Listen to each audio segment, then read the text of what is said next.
আসসালামু আলাইকুম রহমতুল্লাহি অবরকাতুহু। সম্মানিত দর্শক, সিদ্দিক নামক একজন জনপ্রিয় অভিনেতা অতি সম্প্রতি বিএনপির কিছু নেতা কর্মীদের দ্বারা লাঞ্ছিত হয়েছেন।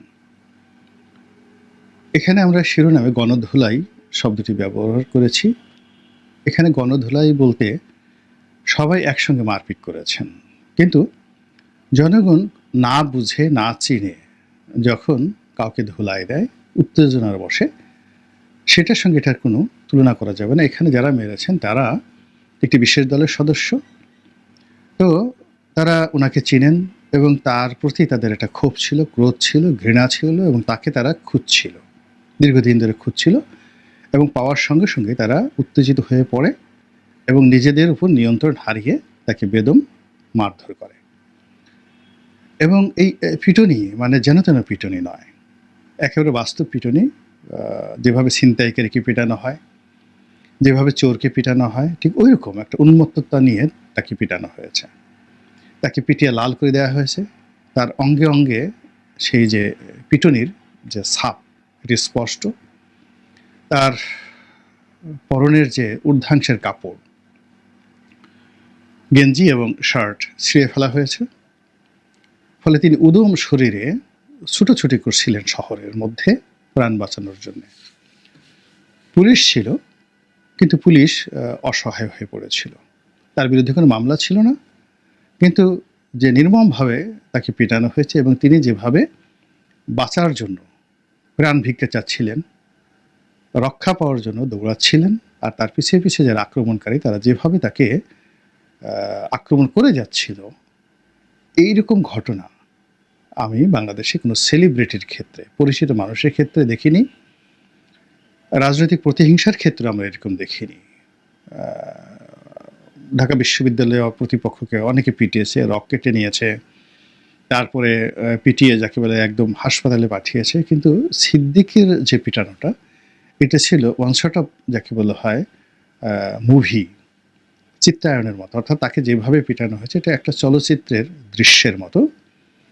এবং এই দৃশ্য করেছেন যারা, এবং যারা ছবি তুলেছেন এবং যারা প্রচার করেছেন, এই তিনটির সঙ্গে যদি সামঞ্জস্য আপনি করেন বা একটার সঙ্গে একটা ইন্টার কানেকশন করেন, তাহলে এর মাধ্যমে একটা মেসেজ দেওয়ার চেষ্টা করা হয়েছে এবং সেই মেসেজটা জায়গা মতো চলে গেছে। তো সিদ্দিককে যেভাবে পিটানো হয়েছে, গণপিটুনি দেওয়া হয়েছে, এর পরপরই দেখা গেল জনপ্রিয় বেশ কয়েকজন শিল্পী, যারা ইন টার্মস অফ গ্ল্যামার, তারপরে গ্রহণযোগ্যতা, জনপ্রিয়তা, সামাজিক তাদের যে অবস্থান, সব মিলিয়ে এই বাংলার জমিনে তারা সবসময় নিজেদেরকে ভাবতেন যে একটা, যাকে বলা হয়, তাদেরকে কেউ স্পর্শ করতে পারবে না। তো তাদের বিরুদ্ধে এই সিদ্দিকের ঘটনার পরেই মামলা হয়েছে।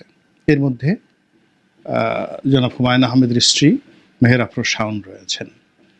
তো শাওন এমনি সাহসী, বেপরোয়া, এবং এই যে তিনি আওয়ামী লীগের মহিলা কোটায় এমপি ছিলেন, তার মাও এমপি ছিলেন, এবং হুমায়ুন পরিবারের সঙ্গে লড়াই করে, অর্থাৎ শিলা আহমেদ এবং হুমায়ুন আহমেদের আগের স্ত্রী, তাদের সঙ্গে লড়াই সংগ্রাম করে তিনি তার যে কর্তৃত্ব, হুমায়ুনের সহায় সম্পত্তি এবং তার শরীর এবং মনের উপর যতদিন হুমায়ুন জীবিত ছিলেন ততদিন পর্যন্ত তিনি বহাল রেখেছেন। এবং হুমায়ুন আহমেদ মৃত্যুর পরে তার শরীরের উপর, লাশের উপরও তার কর্তৃত্ব বহাল ছিল। তো কাজী তিনি যেন তেন রমণী নন। তাকে আপনি যেভাবে মনে করেন না কেন, তিনি সে যে ফাইটার, একদম ফাইটার, ড্যাম কেয়ার। তিনি যা কিছু করেন তাকে নিয়ে অনেক অনেক ভিডিও বানিয়েছে। তিনি ওটা যাকে বলা হয় একটা বালুকণার সমানও ওই সমস্ত স্ক্যান্ডাল বা সমস্ত কথাবার্তা তিনি যাকে বলে গায়ে মাখেননি। তিনি তার কর্ম করে চলেছেন, কর্ম করে গেছেন। এর মধ্যে তার একটা পারিবারিক সম্পর্ক, তার বাবা আর একটা বিয়ে করেছেন, সেটা নিয়ে বিভিন্ন রকম কথাবার্তা শুনেছি, সেখানে তিনি প্রতিক্রিয়া দেখাননি। তো সেই মেহের আফরোজ শাওনের বিরুদ্ধেও মামলা দায়ের করা হয়েছে। এখন তিনি এই বিষয়টি কিভাবে মোকাবেলা করবেন বা এটা নিয়ে তিনি ভয় পাচ্ছেন কিনা, সেটা তার ব্যাপার আলাদা। শাওন অন্য যে কোনো শিল্পীর চেয়ে ব্যতিক্রম। কিন্তু সমস্যা হলো যে সুবর্ণা মোস্তফা, তারপরে তারিন, এরপরে অপু বিশ্বাস, সোহানা সাবা, রিয়াজ, এরপর ফেরদৌস, এরকম অন্যান্য যাদেরকে আসামি করা হয়েছে, তারা সবাই এই মুহূর্তে ভীত সন্ত্রস্ত অবস্থায় পড়েছেন। এবং এখানে যেভাবে উগ্রতা প্রকাশ পাচ্ছে, যেমন দেখা গেল যে এই নারী নীতির প্রতিবাদে এক মহিলাকে শাড়ি পরিয়ে, এবং ইজিলি কোন মহিলারকে শাড়ি পরানো হয়েছে সে শাড়ির রং থেকে শুরু করে সব কিছুর মধ্যে স্পষ্টতই বাংলাদেশের একজন পরিচিত অভিনেত্রীর মুখ সেখানে ফুটে উঠেছে। তো তাকে ফাঁসি দেওয়া হচ্ছে। এখন তাকে কেন ফাঁসি দেওয়া হলো? তার স্বামী বা তার পরিবারের কারোর প্রতি যদি মানুষের ক্ষোভ থাকে, রাগ থাকে, বা অন্য কারোর প্রতি রাগ থাকে, কিন্তু সেই মহিলাকে কেন ফাঁসি দেওয়া হলো এটা আমার মাথায় ঢুকছে না। যাই হোক, সেই মহিলাকে ফাঁসি দিয়ে লটকানো হলো এবং কিছু মানুষ সেখানে বেদম তাকে প্রহার করছে, মানে পুষ্পোত্তলিকা প্রহার করছে, একদম রাগ হয়ে টান দিয়ে তার শাড়ি খুলে ফেলছে। তো শাড়ি খুলে ফেলার পর আবার আর একজন এসে সেই শাড়ি পরিয়ে দিচ্ছে। তো এর ফলে যে মানুষের যে ক্রোধ, সে ক্রোধের যে বহির্প্রকাশ হচ্ছে, সেটি হলো যদি সিদ্দিকের মতো তারিনকে রাস্তায় ধরা হয়, সিদ্দিকের মতো শাওনকে ধরা হয়, অপু বিশ্বাসকে ধরা হয়, কিংবা অন্য যে সকল সুবর্ণা মোস্তফাকে ধরা হয়, তাদের সঙ্গে কি আচরণ করা হবে, এটির বাস্তব নমুনা সিদ্দিককে দিয়ে আপনি প্রমাণ করতে পারেন। আর দ্বিতীয় নমুনা হলো যে ওই এক অভিনেত্রী যার কুশপুত্তলিকা তৈরি করে তারপরে সেখানে তাকে শাড়ি পরিয়ে, তিনি যে ধরনের শাড়ি পরে অভিনয় করেন সেরকম একটা শাড়ি পরিয়ে, যেন সো দ্যাট লোকজন বুঝতে পারে যে সেই অভিনেত্রীকে মিন করা হয়েছে।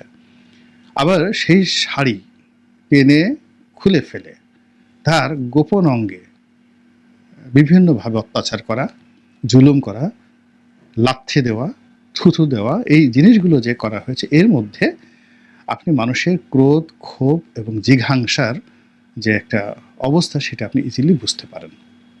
তো কাজে মানুষ তো সবারই জ্ঞান বুদ্ধি রয়েছে কম বেশি, পরিবেশ এবং পরিস্থিতি অনুযায়ী মানুষ বুঝতে পারে। একটা সময় যেমন কিছু সাংবাদিক, মহিলা সাংবাদিক আছেন যারা শেখ হাসিনার জমানাতে তার খুব কাছাকাছি ছিলেন, যেমন মুন্নি শাহ ছিলেন, ফারজানা রূপা ছিলেন, নবনীতা চৌধুরী ছিলেন। তো এরা অনেকে, হয়তো সামিয়া রহমান ছিলেন, সামিয়া জামান ছিলেন, মিথিলা ফারজানা ছিলেন, অনেকে ছিলেন। তো এর মধ্যে একমাত্র ফারজানা রূপা এবং তার স্বামী ধরা পড়েছে। এখানে মুন্নি সাহা কিছুদিন আগে তিনি কারণ বাজারে গিয়েছিলেন, সেখানে তাকে ঘেরাও করা হয়েছে এবং ডিবি তাকে এনে আবার সসম্মানে ছেড়ে দেওয়া হয়েছে। কিন্তু এখন পর্যন্ত মুন্নি সাহার বিরুদ্ধে কোনো মামলা হয়নি। কিন্তু যখন মুন্নি সাহাকে ঘেরাও করা হয়েছে, তখন যে মানুষের মন মানসিকতা ছিল, তখন যে মানুষের জিঘাংসা ছিল, আওয়ামী বিরোধীদের যে প্রতিহিংসা ছিল, সেটা এখন বর্তমানে এসে আরও কঠিন থেকে কঠিনতর হয়েছে। ফলে মুন্নি সাহা যদি এখন রাস্তায় বের হন, বা ২১শে বইমেলাতে যেভাবে শাওন বের হয়েছেন, এখন যদি শাওন আবার নিউ মার্কেটে যান বা অন্য জায়গাতে যান, আমার কাছে মনে হচ্ছে সেই সাহস তাদের এখন আর থাকবে না এই ঘটনার ফলে। দ্বিতীয় হলো যে আওয়ামী লীগ সেই গত যে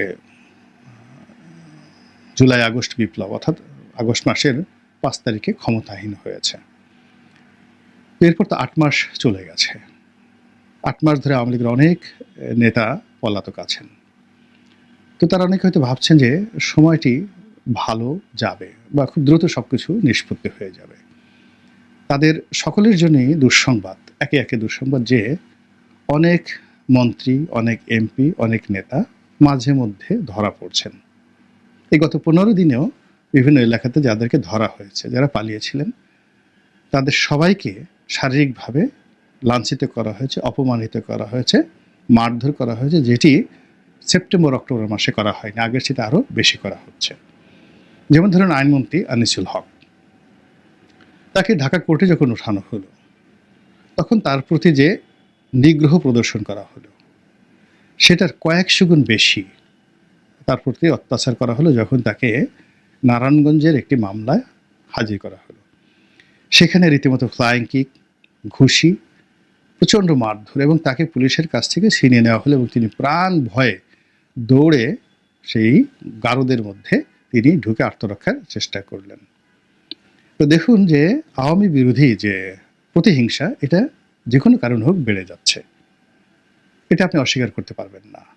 আবার যে সকল নেতাদেরকে ধরা হয়েছে তাদের প্রতিও জুলুম অত্যাচার বেড়ে যাচ্ছে।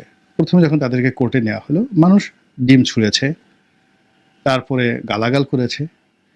এখন দেখা গেল যে তাদেরকে হাতকড়া পরানো হচ্ছে, প্রথমে সামনে, তারপরে পেছনে, এবং মাথায় হেলমেট দিয়ে তাদেরকে যেভাবে লাঞ্ছিত অপমানিত করা হচ্ছে, তাতে করে পর্দার আড়ালে তাদেরকে চড় দেওয়া, থাপ্পড় দেওয়া, তাদেরকে অবদমিত করা, অপমানিত করা, লাঞ্ছিত করা, এই জিনিসগুলো যে হচ্ছে না, এগুলো কিন্তু আপনি বুকে হাত রেখে বলতে পারবেন না। এই সবই আওয়ামী লীগের যারা রাজনীতিবিদ তাদের জন্য কিন্তু একটা ব্যাড সিগন্যাল। এর কারণ হলো যারা স্বপ্ন দেখছেন যে খুব দ্রুত তারা বাংলাদেশে প্রতিষ্ঠিত হবেন, রাজনীতিতে ফিরে আসবেন, আগের সেই বসন্ত আবার প্রবাহিত হবে। সমাজের যে এই যে নজিরগুলো, সাধারণ মানুষ বিক্ষুব্ধ হয়ে উঠছে তাদেরকে দেখলে। আওয়ামী লীগের রাজনীতি সম্পর্কে অনেকেই ইতিবাচক। আওয়ামী লীগ ফিরে আসুক, এটা বিএনপিও চায়। একটা রিফাইন্ড আওয়ামী লীগ তৈরি হোক, একটা সেনাবাহিনী, ডিজিএফআই, ডক্টর মোহাম্মদ ইউনূস তারাও চাচ্ছেন।